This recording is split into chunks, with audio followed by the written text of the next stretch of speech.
Testament, alongside over 200 ancient treasures. A collection never before on display.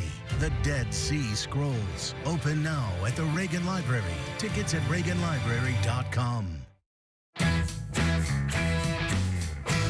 This is the real Beverly Goldberg. She has graced us today. So I snuck into Barry's room and took one of his jean jackets. And I decided I was going to decorate them with things. The hand was like a Michael Jackson hand. A pillow on the back. Very punk rock. It's very big because it was Barry's jacket. This thing weighs 1,000 pounds and was like super big in the day. The shoulder pads in. Did you ever sell? Not a one.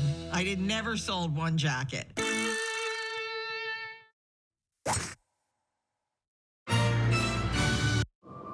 I found a letter she'd written to an old boyfriend. It's Glenn. He's really sick. After everything that man's done to us, I took an oath to help people. There's something I need to talk to you about. So are you gonna invite me in?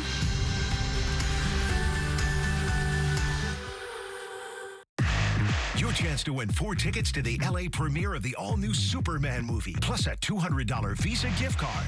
Today at 10 a.m.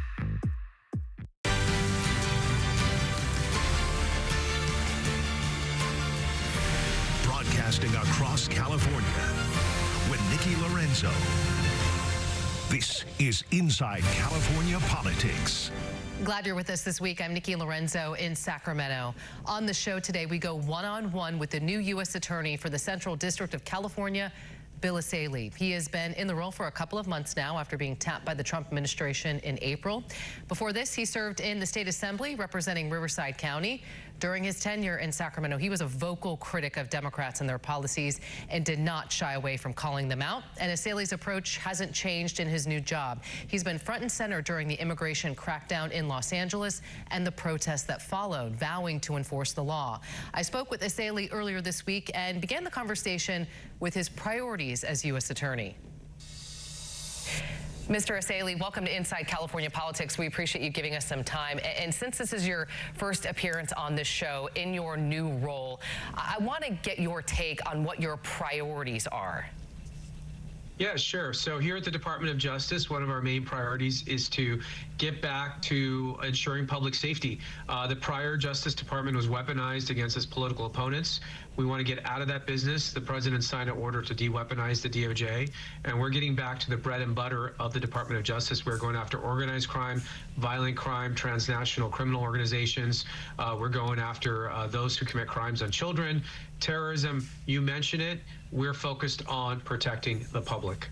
I want to focus on immigration now because you've been front and center with the immigration crackdown happening in Southern California. And I want to highlight a piece that the LA Times put out this week. The headline says, most nabbed in LA raids were men with no criminal conviction picked up off the street. And I want to highlight here where this information and this analysis by the Times is coming from. The figures were obtained by the Deportation Data Project that's out of UC Berkeley Law. And the analysis found that 69% of those arrested during that period had no criminal conviction.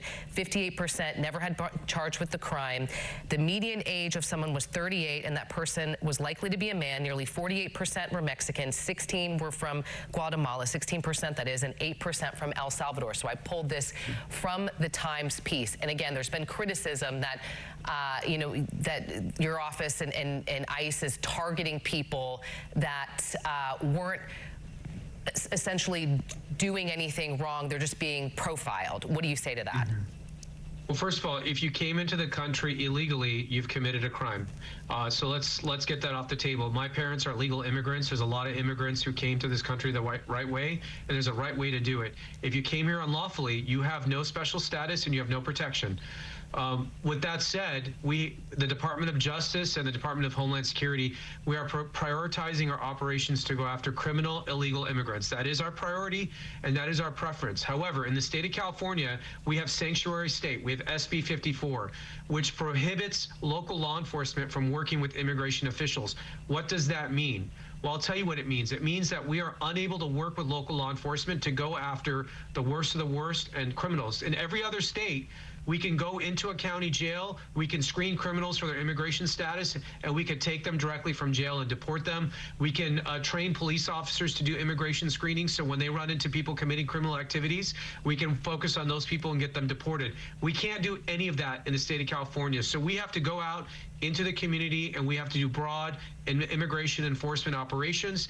And when we do that, yes, absolutely, people without criminal histories are going to get swept up in those operations. So I would encourage the state of California to revisit its policies if they would like the federal government to take a more targeted approach on immigration enforcement. I want to get your reaction to one more thing in this LA Times piece. This is a quote from LA Mayor Karen Bass.